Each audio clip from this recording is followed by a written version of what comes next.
बहू मेरी देव पूजा हो गई है। मेरी चाय तैयार है ना, और अखबार नहीं आया अभी तक।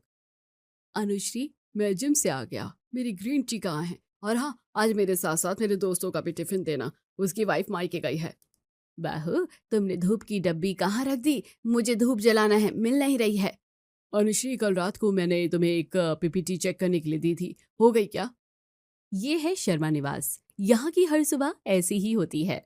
यहाँ हर सुबह बस अनुश्री अनुश्री अनुश्री बहू यही सुनाई देता है। यूं समझो कि परिवार में किसी का भी अनुश्री के बिना पत्ता भी नहीं हिलता। लेकिन अगर 2 साल पहले की बात की जाए तो बस कुछ और थी। 2 साल पहले माँ, मैं प्यार करता हूँ उससे और शादी करना चाहता हूँ। मैं उसके अलावा किसी और लड़की से शादी नहीं कर सकता। क्या है उस लड़की में ऐसा? 20-22 साल की लड़की है, लेकिन तुम पर ऐसे जादू टोना कर दिया है। उसके अलावा ना तुम्हें कुछ सूझ रहा है, ना कुछ दिख रहा है। तुम्हें लगता भी है कि वो लड़की शादी की जिम्मेदारी संभाल सकती है? माँ, अनुश्री 20-22 साल की लड़की है, लेकिन बहुत समझदार है। वो सब कुछ अच्छे से संभाल लेगी। और नहीं भी संभालेगी तो मैं हूं ना, मैं हमेशा उसका साथ दूंगा। अनुश्री अनुश्री अनुश्री के अलावा तुम्हें कुछ सूझता भी है या नहीं? क्या है ऐसा उस लड़की में? माँ पापा, उस लड़की में क्या है ये बात आपको भी समझ में आएगी, बस एक बार वो शादी करके इस घर में आ जाए। मैं आज ही आपको लिख कर देता हूँ कि वो मुझसे ज्यादा आप लोगों की फेवरेट हो जाएगी। प्लीज माँ, मेरी पहली और आखिरी जिद समझ लीजिए। चुप कर, कुछ भी बोलता रहता है। हम तुम्हारे माता पिता हैं, तुम्हारी जिद के कारण हम तुम्हारी बात मान भी लेंगे, लेकिन दुनिया का क्या? उन्हें क्या जवाब देंगे? तुम्हारे बड़े भाई की शादी अभी बाकी है। अगर उससे पहले तुम्हारी शादी करेंगे तो दुनिया वाले 10 सवाल उठाएंगे, और उनके सवालों का हम जवाब कैसे देंगे? माँ, बड़े भैया वैसे भी पढ़ रहे हैं, और रही बात मेरी, तो मैंने कारोबार संभाल लिया है। बस किसी ने पूछ लिया तो यही कह देना कि उनकी पढ़ाई अभी बाकी है, इसलिए अच्छा रिश्ता आ गया तो आपने मेरी शादी कर दी। इससे दिमाग लगाने से कोई फायदा नहीं है श्रीमती जी। हम जो भी सवाल इसके सामने रखेंगे, उसे हर सवाल का जवाब इसने पहले ही ढूंढ कर रखा है। ये तो हमारी बात नहीं मानने वाला। अब हमें ही इसकी बात माननी होगी, और इसकी अनुश्री को हमारे घर की बहू बना कर लाना होगा। 2 साल पहले इस तरह से अनुज ने अनुश्री के साथ शादी करने के लिए अपने माता पिता को मनाया था। और 2 साल पहले अनुश्री शर्मा परिवार की बहू बनकर बड़े ही धूमधाम से शर्मा निवास में रहने आई थी।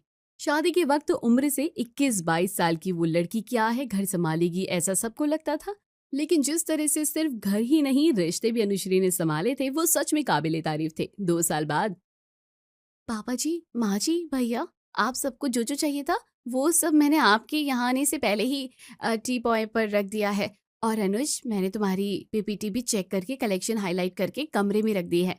अभी मैं नाश्ता बना रही हूँ, 10 से 15 मिनट में नाश्ता रेडी हो जाएगा। आप सब जल्दी से डाइनिंग टेबल पर आ जाना। थोड़ी देर बाद अनुश्री, इतने सारे काम करती हो तुम, थकती नहीं हो क्या? सुबह हमसे पहले जाग जाती हो और रात को हमारे बाद सोती हो। घर के सारे काम करने के अलावा तुम दिन भर हमारे आगे पीछे रहती हो, फिर भी तुम्हारे चेहरे की मुस्कान बिल्कुल कम नहीं होती है। माँ जी, जब मैं अपना घर छोड़कर यहाँ आई थी तब मुझे भी नहीं लगा था मैं इतना कुछ एडजस्ट कर पाऊंगी। लेकिन भले ही हमारी शादी आप सबकी मर्जी के खिलाफ हुई थी, फिर भी आप लोगों ने मुझे इतना प्यार दिया, इतने अच्छे से अपना लिया कि कब आप सबके लिए सब कुछ करने की इच्छा अपने आप बढ़ती गई। मुझे पता ही नहीं चला। और रही बात थमने की, तो हाँ, मैं थक जाती हूँ, लेकिन आप सबके चेहरे की खुशी और आप सबसे हमेशा तारीफ सुनकर मेरी थकान चुटकी बजाते ही गायब हो जाती है। अनुश्री, तुम सच में कमाल हो। दिखने में इतनी सी दिखती हो, लेकिन इतना बड़ा घर संभाल लेती हो। और हम बेवजह तुम्हारी तारीफ नहीं करते, तुम सच में तारीफें करने जैसी हो। लेकिन मैं क्या कह रहा था, मैंने पहले भी तुमसे कहा था, लेकिन अब फिर से कह रहा हूँ, अगर तुम्हें कोई हेल्पर चाहिए तो बताओ। कपड़े और बर्तन के लिए पुष्पा बाई है ही, लेकिन बाकी सब काम के लिए भी अगर तुम्हें कोई चाहिए होगा तो मैं किसी को बोल देता हूँ। आप सबकी सेवा करना, काम करना तो मेरा कर्तव्य है। और पुष्पा भाई बर्तन और कपड़े के लिए तो है ही, लेकिन घर का झाड़ू पोछा कई काम वो खुद से कर ही लेती है। मुझे किसी हेल्पर की जरूरत नहीं है, और इस घर में आपको किसी को लाना ही होगा तो मेरी जेठानी को लेकर आइए, ताकि हमारा पूरा परिवार हो जाए। अच्छा हुआ अनुश्री, तुमने ये बात कह दी। भैया, अब बस हो गई ना पढ़ाई, अब तो आपकी जॉब भी लग गई है। और कितना पढ़ोगे, शादी की उम्र चली जाएगी। भैया, हमें भी भाभी को परेशान करना है, उनसे लाड करवाने हैं, और आप कहते हैं सेटल होने के बाद ही करूंगा। अब तो आप अच्छे से सेटल भी हो गए हैं। एक बार भाभी इस घर में आ जाए, फिर हमारी फैमिली पूरी हो जाएगी। अनुश्री, अनुज, अब तुम दोनों ही इसके लिए रिश्ता देखना। सामने से इसके लिए कितने रिश्ते आए, लेकिन इसकी पढ़ाई के चक्कर में मुझे सबको ना बोलना पड़ा। रोहिणी की बातों पर पूरा परिवार हंसने लगता है। वैसे तो घर के सभी सदस्य हमेशा शादी के लिए नैतिक के पीछे ही लगे रहते थे, लेकिन वो कभी हाँ नहीं कहता था। आज भी हंसी मजाक में अनुश्री नैतिक की शादी की बात को छेड़ देता है, और इस बार खुशी की बात ये थी कि नैतिक शादी के लिए मान जाता है। अब सबका हो गया तो मैं कुछ कहूँ? अरे भाई, तुम्हें सुनने के लिए तो बैठे हैं हम यहाँ। बोलो जल्दी अनुज, कि तुमने भी अपने सपनों की रानी कहीं पहले से तो नहीं देख रखी क्या? क्या पापा, आप भी किताबों से फुर्सत मिलती तो देखता ना। मैं अपने लिए कोई लड़की, मेरे लिए लड़की आप लोगों को ही देखनी है। मतलब आप शादी के लिए तैयार हैं? जी हाँ माँ पापा, और अनुज को तो मैं मना कर सकता हूँ, लेकिन तुम्हें मना करने की हिम्मत मुझ में नहीं है। जो अनुश्री मैं शादी करने के लिए तैयार हूँ, अपने लिए अपनी जैसी ही कोई प्यारी सी लड़की जेठानी के रूप में इस घर में लेकर आओ। ओहो लो चली मैं अपने जेठ जी की बारात लेके, लो चली मैं। अनुज की शादी के कम से कम 2-2.5 साल बाद घर में शनाई बजने वाली थी। नैतिक ने शादी के लिए हाँ कह दिया, इसलिए घर में हर तरफ खुशियां ही खुशियां थी। रोहिणी ने फोन करके सभी रिश्तेदारों को काम पर लगा दिया था। हर कोई नैतिक के लिए लड़की ढूंढने में व्यस्त था। 1-2 रिश्ते घर पर आ भी गए, मिलना जुलना हुआ। ऐसे ही 4-5 रिश्ते देखने के बाद नैतिक एक लड़की को पसंद करता है, जिसका नाम अक्षरा के साथ नैतिक का रिश्ता तय हो जाता है। अगले दिन कुछ ही दिनों में सगाई और कुछ महीनों में शादी। बड़े ही धूमधाम से अक्षरा भी शर्मा परिवार की बहू बनकर शर्मा निवास में रहने आती है। शादी के कुछ दिनों बाद, बड़ी बहू छोटी बहू, आज बुआ जी घर आने वाली है। तुम दोनों की वो शादी में नहीं आ पाई थी। अनुश्री की तो शादी थोड़ी जल्दीबाजी में हो गई, और अक्षरा की शादी के वक्त वो बीमार थी, इसलिए अपनी दोनों बहुओं से मिलने बुआ जी आज शाम को जयपुर से आने वाली है। इसलिए उनके स्वागत की सारी तैयारी करने के बाद खुद भी सज संवर जाना। अनुश्री, तुम्हें तो बुआ जी ने शादी के बाद देखा होगा ना? हाँ, 1-2 बार, बस ऐसे ही शादी ब्याह में मेरी उनके साथ मुलाकात हुई थी। तुम्हारी अनुश्री को सजने संवरने की क्या ही जरूरत है? वैसे भी बुआ जी ने उन्हें देखा ही है। ज्यादा सजने की जरूरत तो मुझे है। मैं इस घर की जेठानी भी हूँ और नई नवीली दुल्हन भी। हाँ, तुम्हारी बात सही है, लेकिन दोनों सज के तैयार हो जाओ, क्या ही जाएगा। बुआ जी स्पेशल मेरी मुंह दिखाई में आ रही हैं, इसलिए मुझे स्पेशल तैयार होना पड़ेगा। अनुश्री, उनके स्वागत का तुम देख लो, मैं अभी पार्लर से होकर आ रही हूँ। अरे क्या? अरे माँ जी, मैं जेठानी हूँ। पिछले 2 सालों से मैं अपने प्यार देवरानी पर हक नहीं जता पाई, क्योंकि ये मुझसे पहले आ गई थी ना। लेकिन अब वक्त आ गया है कि मुझे मेरी कसर निकालनी ही पड़ेगी। ठीक है जेठानी जी, आपको जो हुक्म चलाना है मुझ पर वो चला लीजिए। आप चाहती है ना कि बुआ जी का स्वागत मैं करूं और आप पार्लर जाकर स्पेशल तैयार होकर आए, तो ठीक है। वैसे भी बुआ जी ने मुझे पहले भी देखा है, आज तो वो खास आपको देखने आ रही है।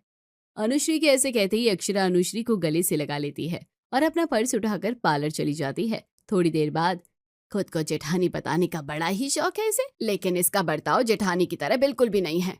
वैसे बुआ जी के आने की एक्साइटमेंट तो है इसे, लेकिन बुआ जी के स्वागत के लिए कोई तैयारी नहीं करनी है, सिर्फ खुद को तैयार करना है, ताकि उनसे अच्छा खासा शगुन मिल सके। अनुश्री, तुम इतनी समझदारी लेने की क्या ही जरूरत थी? दोनों पहले स्वागत की तैयारी करते और बाद में दोनों साथ में तैयार होती, क्या ही बिगड़ जाता? इतना वक्त थोड़ी ना लगता है तैयार होने में।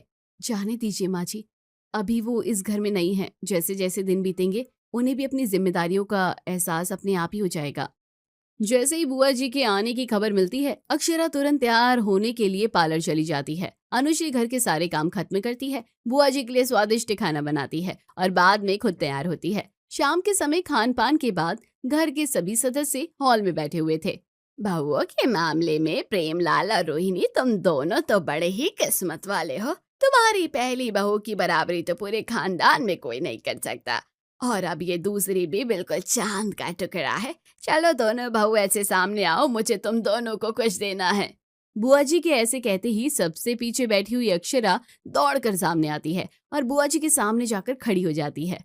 अक्षरा, तुम्हें तो बड़ी ही जल्दी है शगुन पाने की, लेकिन हमारे में रिवाज है, जो कुछ भी दिया जाता है वो पहले छोटों को दिया जाता है। अनुश्री, तुम आगे आओ। बुआ जी, ऐसा कैसा रिवाज है? इस घर की जेठानी मैं हूँ और नई नवीली दुल्हन की मुंह दिखाई, ये सब कुछ तो पहले बहू को मिलता है ना। मैं तुम्हें नई नवेली दुल्हन समझकर देखने नहीं आई हूँ। मैं अपने भाई की 2 बहू से मिलने आई हूँ और हमारे यहाँ का यही रिवाज है कि सब कुछ पहले छोटों को दिया जाता है और जो बचा होता है वो बड़ों को।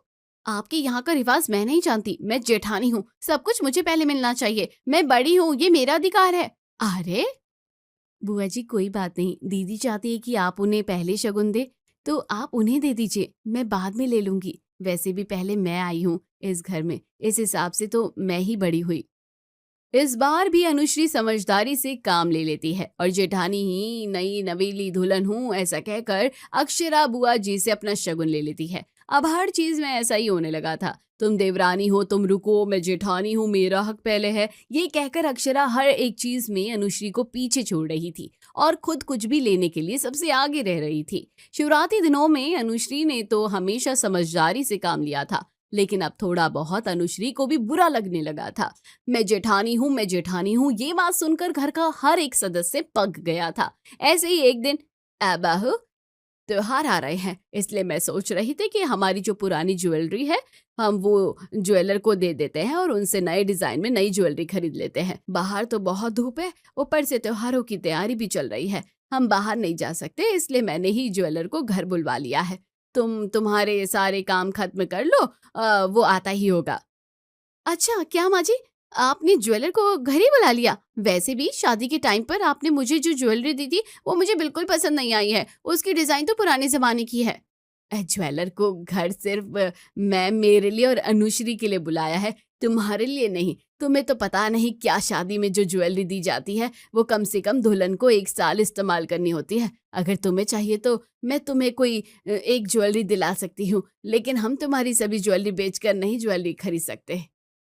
ऐसे कैसे नहीं खरीद सकते? मेरी देवरानी का लाड प्यार इस घर में कुछ ज्यादा ही होता है, जो भी होता है उसी के लिए होता है। अरे भाई, इस घर में जेठानी नहीं थी तब की बात अलग थी, लेकिन अब तो इस घर में जेठानी है ना, फिर हर चीज देवरानी के लिए ही क्यों की जा रही है? हर चीज में उसी को क्यों पूछा जा रहा है?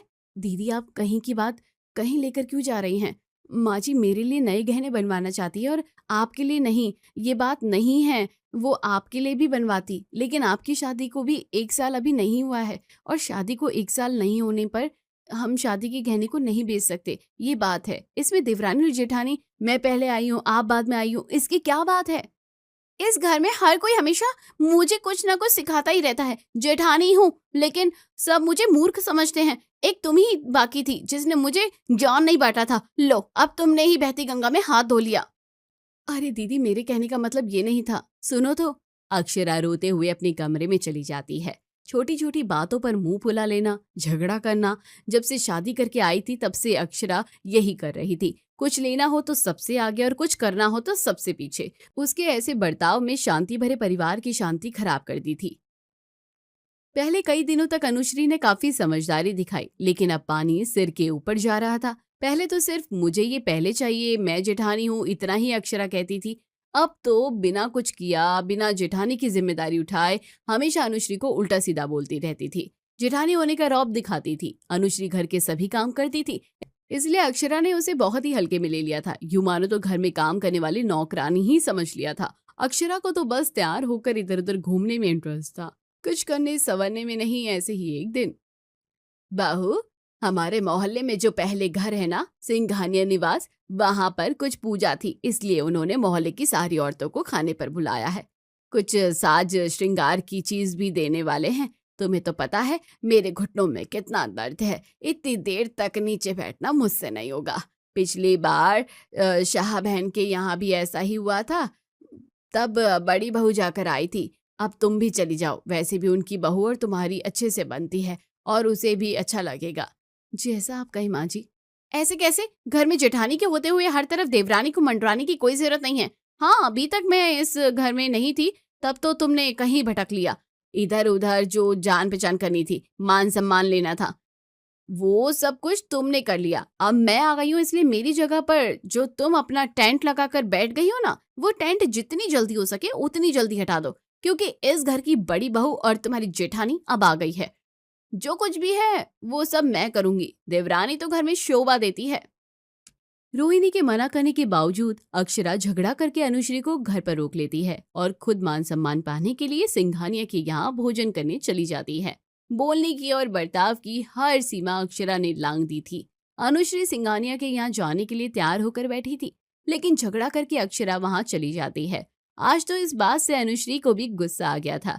अक्षरा सुबह से गई थी, शाम में घर वापस आती है, बड़ी थकी हुई सी लग रही थी। आते ही अनुश्री से पानी मांगने लगती है कि तभी, सिर्फ खाना खाने ही तो गई थी तुम, इतना क्या थक कर आ गई हो जो आते ही पानी मांगने की जरूरत पड़ गई?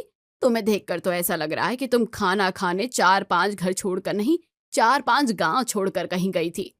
क्या माँ जी, आप भी मेरा मजाक बनाने का एक मौका नहीं छोड़ती। सिंघानिया के यहाँ जाकर जितने काम मैंने यहाँ नहीं करे होंगे, उतने काम उन्होंने मुझसे करवाए हैं। उनके घर पर बहुत सारे मेहमान आए हुए थे और उनकी बहू अचानक उनका पैर फिसल गया, उसे ठीक से खड़ा भी नहीं हुआ जा रहा था। फिर क्या, सभी मेहमानों की खातिरदारी और घर के बाकी काम सब कुछ मुझे ही करना पड़ा। यहाँ तक कि उनकी रात के खाने का इंतजाम करके आई हूँ मैं। लड़ झगड़ कर मान सम्मान पाने के लिए गई थी, लेकिन वहां जाकर उन्होंने मुझे ही नौकरानी बना दिया। अक्षरा का उतरा हुआ चेहरा देखकर घर के सभी सदस्य जोर जोर से हंसने लगे कि तभी, अरे बाहू, कौन है फोन पर? माँ जी, वो मिश्रा जी की पत्नी, उनके यहाँ पूजा है, कह रहे थे हमारे घर में किसी भी एक जोड़ी को आना ही पड़ेगा, हमारे बिना उनका कार्यक्रम अधूरा है।